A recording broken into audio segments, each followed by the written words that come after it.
कोई बंदा आपको तभी सुनेगा जब उसको आप पे के मैचिंग एंड मिररिंग जो है ना एनएलपी में, वो एक बड़ी ज़बरदस्त टेक्निक है जिसे हम लोग लगाना सीखेंगे। देखिए, आप किसी की चुगली नहीं कर रहे, किसी की गीबत नहीं कर रहे, आप उस बंदे के साथ उसकी एनर्जी के साथ अपनी एनर्जी को मैच कर रहे हैं, मिरर कर रहे हैं, और वो आते साथ ही उसके स्कूल ऑफ थॉट को चैलेंज कर दे तो गुफ्तगू कभी स्टार्ट नहीं होगी। बड़ा सवाल ये होता है कि सर मैच कहाँ पे करना है और मिरर कहाँ पे करना है।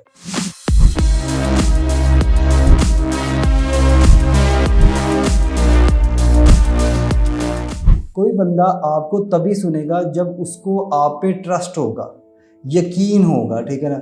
ट्रस्ट होना, यकीन होना जो है ना, वो बड़ी ही अहम बात है। अगर आप चाहते हो कि कोई आपको सुने या कोई आपकी बात को समझे, तो आप जो है ना वो उसमें ट्रस्ट पैदा करते हैं, ठीक है, कि मैं तुम्हें सुनने के लिए आया हूँ, मैं तुम पे तनकीद नहीं करूँगा, तुम्हारी बात सुनूंगा और तुम्हारी बात का जो है ना वो मैं हल बताऊंगा। तो यकीन पैदा करने के लिए एनएलपी में टेक्निक है रेपो बिल्डिंग, ठीक है। रेपो बिल्डिंग एक टेक्निक है जो कि हम लोग यूज़ करते हैं, ठीक है।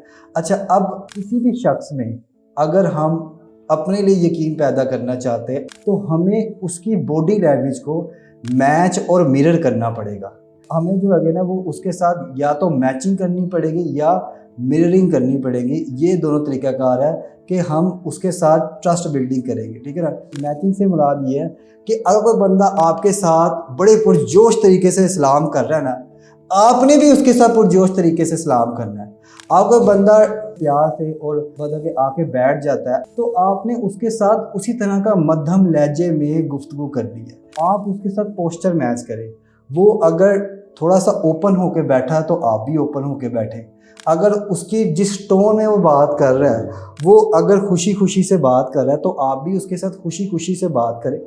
अगर उसका मजाज जो है वो थोड़ी सी एनर्जी लो है तो आपने भी इंटेंशनली उसके साथ लो एनर्जी से गुफ्तगू करनी है। आपको जो है वो कोई ज़रूरत नहीं है कि आपने जो है ना वो एनर्जी अपनी जो है ना वो टोन बड़ी ज़्यादा करनी है, इस तरह करनी। आगे मिररिंग, ट्रस्ट बिल्ड करने के लिए रेपोर्ट बिल्डिंग में हम लोगों के साथ मिरर करते हैं। मिरर करने से मुराद ये है कि जैसा वो कर रहे होते हैं ना हम वैसा करते हैं। मतलब कि जिस तरह करके हम शीशे के सामने होते हैं ना, सेम वैसे हमने लोगों के सामने करना होता है। ये किस वजह से करना होता है, इसमें बाज़ लोग जब ये मैं लेक्चर देता हूँ ना, बाज़ लोग कहते हैं कि सर ये तो मतलब कि मुनाफकत के ज़िम्रे में आ जाती है। देखिए, आप किसी की चुगली नहीं कर रहे, किसी की गीबत नहीं कर रहे, आप उस बंदे के साथ उसकी एनर्जी के साथ अपनी एनर्जी को मैच कर रहे हैं, मिरर कर रहे हैं, ताकि आप उसको बात समझा सकें।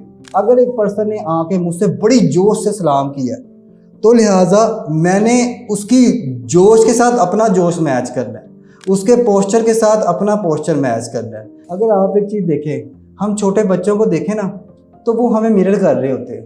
मतलब कि अगर हम लोग छोटे बच्चों को देखें तो छोटे बच्चे हमें ना बहुत पहले से ना मिरर करते हैं। वो इतनी को मासूमियत से हमें मिरर करते हैं कि हम लोग जो है ना वो परेशान हो जाते हैं कि यार ये छोटा बच्चा हमारी नकल क्यों उतार रहा है, ठीक है। अगर हम कहते हैं आ करो आ, तो बच्चा वाकई में हमारे साथ आ ही करता है। तो कहने का मतलब ये है कि मैचिंग एंड मिररिंग जो है ना एनएलपी में, वो एक बड़ी ज़बरदस्त टेक्निक है जिसे हम लोग लगाना सीखेंगे। कोई भी पर्सन जो आपके पास आके बैठे, आपने उसकी बॉडी के साथ बॉडी मैच कर लेनी है, ठीक है ना। उसे मिरर करना है, आपने उसका एनर्जी लेवल मैच करना है, आपने जो है वो उसकी गुफ्तगू मैच करनी है, ठीक है। हमने रिपोर्ट में ना बाज़ दफ़ा लोगों के बैठने का तरीका, पोस्चर मैच करने होता है।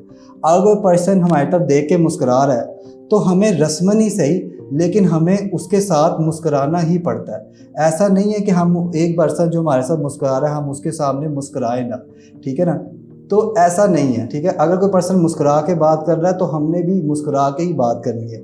अगर पर्सन जो है ना वो तेज़ तेज़ बोल रहा है तो हमें भी थोड़ा सा तेज़ बोलना पड़ेगा। अगर पर्सन जो है वो बहुत ज़्यादा ऊंचा बोल रहा है तो हमें भी उसके साथ उतना ऊंचा ना से लेकिन अपनी आम रूटीन को तोड़ के हमें उसके साथ ऊंचा ही बोलना पड़ेगा। अब सवाल ये होता है, बड़ा सवाल ये होता है कि सर मैच कहाँ पे करना है और मिरर कहाँ पे करना है। देखिए जी, जहाँ पे हमें कोई एक्यूट एक्सपीरियंसेस आएंगे ना वहाँ पे हमने चीज़ों को मैच करना होता है। इसका मतलब ये है जहाँ पे हमें कोई यकदम मिलने वाले एक्सपीरियंसेस होंगे ना, वहाँ पे हमने फॉर एग्जाम्पल सलाम हो गया, कोई मिलने आ गया, कोई दोस्त आ गया, तो वहाँ पे हमने ना जी मैच करना होता है बॉडी के साथ बॉडी, और मिरर हमने वहाँ पे करना होता है जहाँ पे क्रॉनिक एक्सपीरियंस होता है। फॉर एग्जांपल किसी के साथ, किसी की अगर हमने स्कूल ऑफ थॉट के साथ हमने गुफ्तगू करनी ना, और अगर हमने किसी के रिलीजियस पॉइंट ऑफ व्यू पे बात करनी है, कोई पॉलिटिकल बात करनी है, तो एट दैट टाइम हम लोग मिरर करेंगे।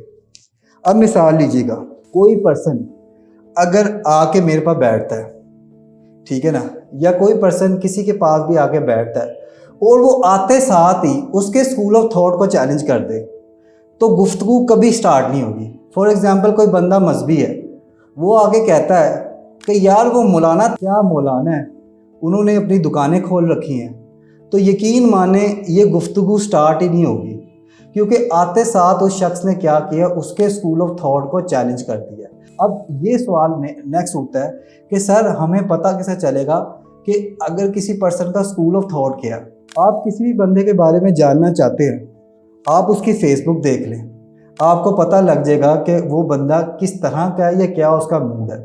दूसरा पॉइंट, आप उस बंदे की या उस कंपनी की या कोई भी प्रोजेक्ट का मैनेजर है, सीईओ है, उसके दोस्तों से उसके इंफॉर्मेशन ले लें, या आप उसकी पढ़ी हुई तहरीर देख लें। उस तहरीर के अंदर कुछ पॉइंट्स या कुछ चीज़ें ना उसने रिपीट की होगी। जब आप उस पर्सन के पास उसके सामने जाकर वही बातें करेंगे ना, वही पॉइंट्स बोलेंगे, जुमले रिपीट नहीं करने, आपने उसकी गुफ्तगू से वो पॉइंट रिपीट कर लेना है, जो जुमले जो अल्फाज वो अक्सर बोलता है। फॉर एग्जाम्पल मेरे पास कोई आता है, कहता है रूल भाई, पैशन अगर इंसान का हो तो इंसान का प्रोफेशन ज़बरदस्त होता है। अब ये बात मेरे जहन में क्लिक कर जाएगी, क्योंकि पैशन प्रोफेशन मैं काफ़ी अरसे से पढ़ा रहा हूँ। कोई बंदा कहता है यार NLP में ये है वो है, तो वो चीज़ मेरे दिमाग में, मेरे माइंड में क्लिक कर जाएगी। क्यों? क्योंकि मुझे पता है कि यार इसका क्या हिसाब है, ठीक है ना। मिररिंग आप हमेशा क्रॉनिक एक्सपीरियंसेस पे करें, जहाँ पे स्कूल ऑफ थॉट के मुतालिक बात हो रही है, जहाँ पे आप पर्सन के सामने 1 to 1 बैठे हैं और बैठ के गुफ्तगू स्टार्ट होगी। अब आपका काम ये है थोड़ी सी रिसर्च करके जाए, देखिए उसके टॉपिक ऑफ इंटरेस्ट क्या है, उसकी गुफ्तगू क्या है और उसका क्या उसका तरीकाकार है, ठीक है ना।